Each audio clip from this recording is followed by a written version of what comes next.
നിങ്ങൾ കണ്ടിട്ടില്ലേ ആ ഗുഹാമുഖത്തേക്ക് കയറുമ്പോ തങ്ങളുടെ കാലിങ്ങനെ തങ്ങളിങ്ങനെ വിരലുമ്മലിങ്ങനെ നടക്കുന്ന കണ്ടപ്പോ സിദ്ദീഖുർ ശ്രദ്ധിച്ചു നോക്കുമ്പോ അവിടുത്തെ മുറിവ് പറ്റിയിട്ടുണ്ട്.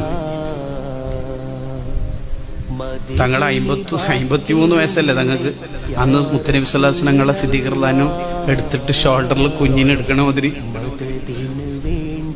എന്തായിരിക്കും സിദ്ദീഖുർ നമുക്ക് പറയാന്ന് കഴിയൂല കേട്ടോ. അത് വേറെ ലോക. എടുത്തിട്ട് മല ഇങ്ങനെ കയറി ഗുഹന്റെ അടുത്തെത്തിയപ്പോൾ പറഞ്ഞു തങ്ങൾ കയറല്ലേ, ഞാൻ ഒന്ന് മൊത്തം വൃത്തിയാക്കട്ടെ. മൊത്തം വൃത്തിയാക്കിയിട്ട് വന്നോളിന്ന്. അങ്ങനെ ഒരു ദ്വാരം മാത്രം ബാക്കിയുണ്ടായിരുന്നു. അതിനാ കിട്ടിയ പാമ്പ് കടി.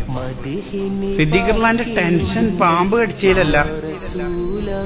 പിന്നെ എന്തിനാ ടെൻഷൻ എന്ന് വെച്ചാല് എന്റെ കണ്ണീര് ഉറ്റിപ്പോയില്ല. ഞാൻ കാല് വലിച്ചിട്ടില്ല, പക്ഷെ കണ്ണീരങ്ങോട്ട് ഉറ്റിപ്പോയി. അപ്പൊ തങ്ങൾ നെട്ടിപ്പോയി. അതില അവർക്ക് ടെൻഷൻ. എന്താ പറ്റിയത്?